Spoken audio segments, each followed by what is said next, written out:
Now, normally the confirmation process to anoint a new Secretary of Labor isn't especially interesting. We certainly don't learn anything new or scandalous most of the time. But in 2017, the confirmation process of Alexander Acosta was a very notable exception. At the time, the Trump administration was vetting Acosta, and they asked him whether anything in his past might pose a problem during his confirmation hearings. And that's when Acosta told Trump officials about his handling of the Jeffrey Epstein criminal case back when he was the U.S. Attorney for the Southern District of Florida in 2007. Now, Acosta recounted that he had agreed to give Epstein like the mother of all sweetheart deals. He granted immunity not only to Epstein, but also to any potential co-conspirators, known or unknown. Acosta also hid the existence of this non-prosecution agreement from Epstein's victims in violation of the law. And as a result of the deal, the federal investigation into Epstein was shut down. Epstein ultimately pleaded guilty to a state charge for procuring a girl for prostitution under the age of 18, and he was out of prison in a few months. Now, all of that was known to the Trump team when they interviewed Acosta. These are the kinds of facts that could have killed his nomination to be Secretary of Labor, but Acosta offered an explanation for his handling of the Epstein case. He told investigators for the Trump administration that he had been directed by U.S. intelligence agencies to let Epstein off the hook. He was told that Epstein, quote, belonged to intelligence, that the matter was, quote, above his pay grade, and that he needed to, quote, leave it alone. Now, when this news broke a couple years later, following Epstein's arrest, Acosta was asked about it, and he refused to say that it was false. He gave maybe the most equivocal answer he could have possibly given. This will go down in history as maybe one of the worst attempts to evade an answer that has ever occurred in a press briefing in Washington, which is really saying something. Watch. Mr. Secretary, were you ever made aware at any point in your handling of this case if Mr. Epstein was an intelligence asset of some sort? So there has been reporting to that effect. And let me say, there's been reporting to a lot of effects in this case, not just now, but over the years. And again, I would hesitate to take this reporting as fact. This was a case that was brought by our office. It was brought based on the facts. And I look at that reporting and others. I can't address it directly because of our guidelines. But I can tell you that a lot of reporting is just going down rabbit holes. A few more questions. Yes, there's been reporting to that effect, but, there's reporting to a lot of effects. He actually said that.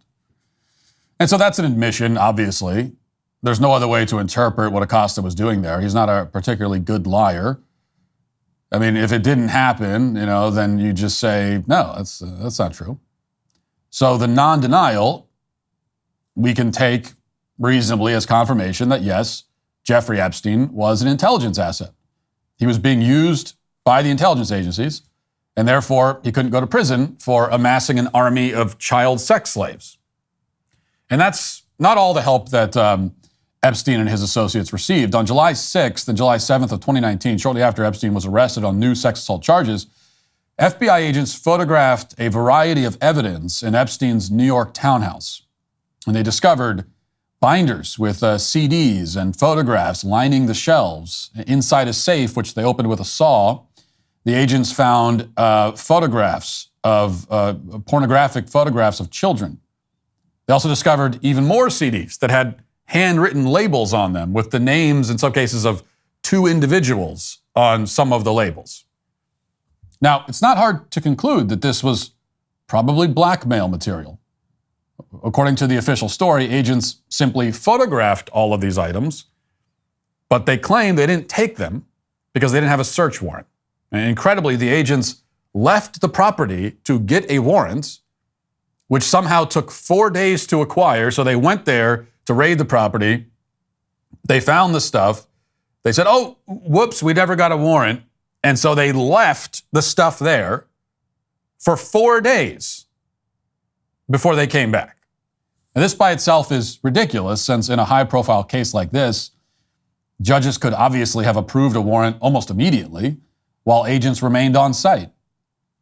But in this case, the agents left the property, and they didn't come back until 4 days later. And by that point, the materials they had photographed were missing. Imagine that. Now, supposedly one of Epstein's lawyers later brought the property to the FBI, but of course, there's no way of knowing if the CDs that they brought to the FBI, if they even brought them, are the same ones that were removed from the safe. And we can be pretty sure that they weren't. There's no way of knowing how much evidence was tampered with, but we can assume as reasonable people that much of it was. Now, given this history, there was really no conceivable way that we're ever going to learn the truth about exactly what Jeffrey Epstein did and who his associates were. But in 2017, the independent journalist Mike Cernovich did his best to get some answers anyway.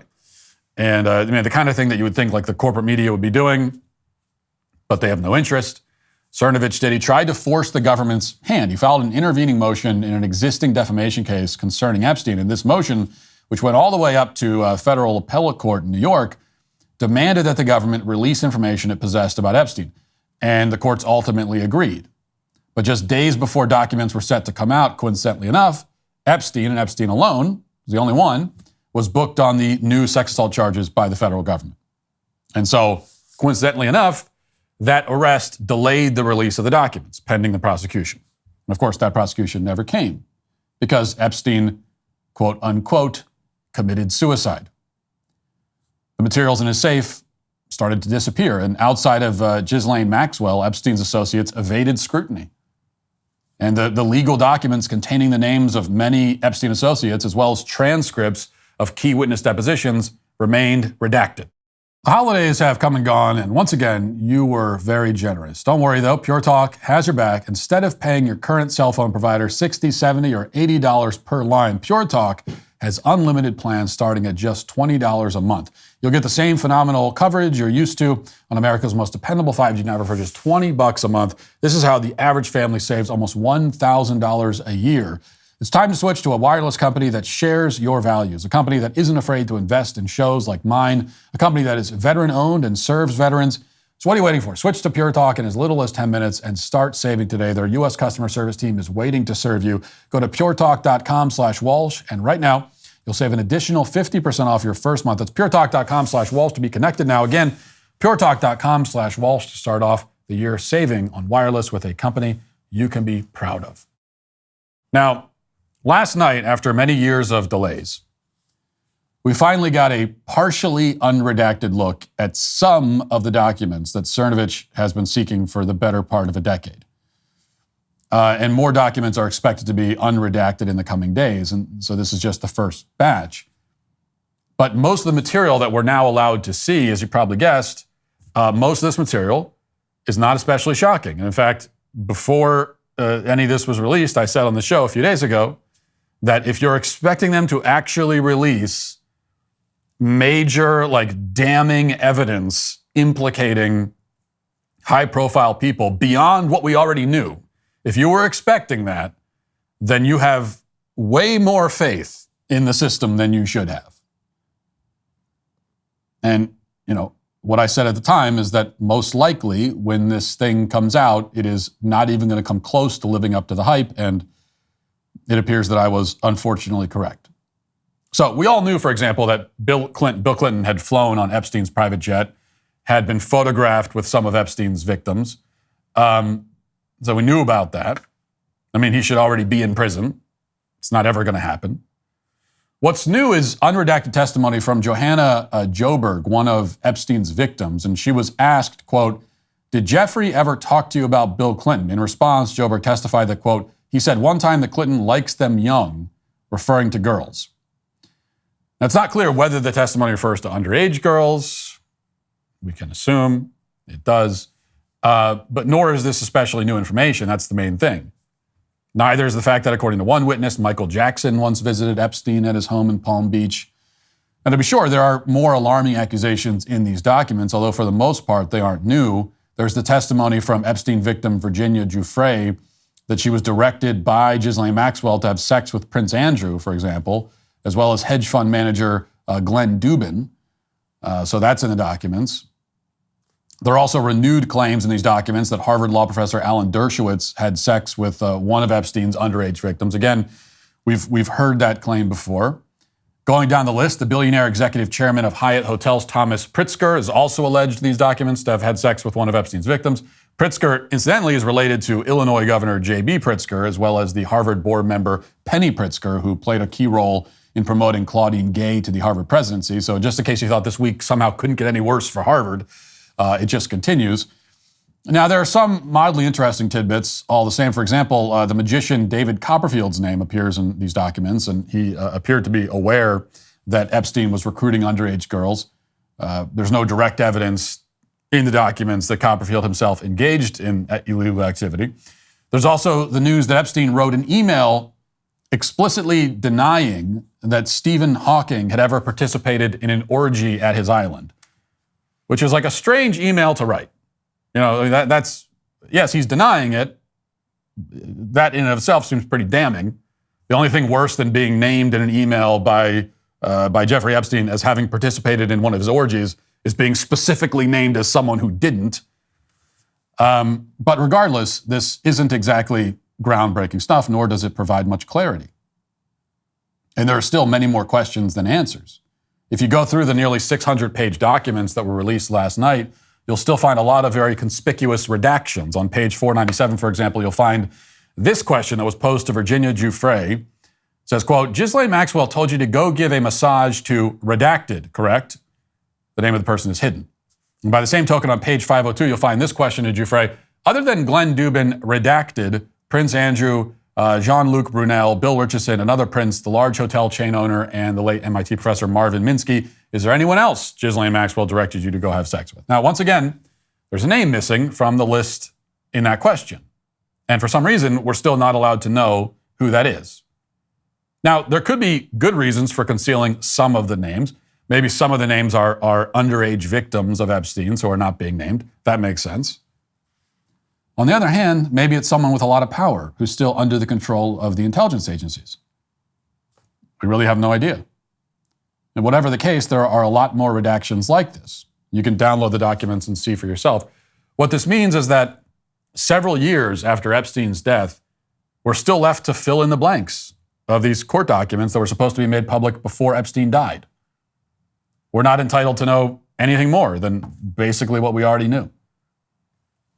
And we're definitely not allowed to know what exactly was on those blackmail CDs that disappeared mysteriously from Epstein's safe. But most of what appears in the documents released yesterday leave plenty of plausible deniability for those named. It's like none of it amounts to actual solid proof of wrongdoing. Again, raising more questions than answers. But there's very good reason to believe that there exists out there somewhere, or did exist at one point, actual physical direct proof that a bunch of powerful people raped children on Epstein's island or on one of his other properties. Like we know that exists or existed out there somewhere. But that proof is not being released. And nobody's ever been arrested.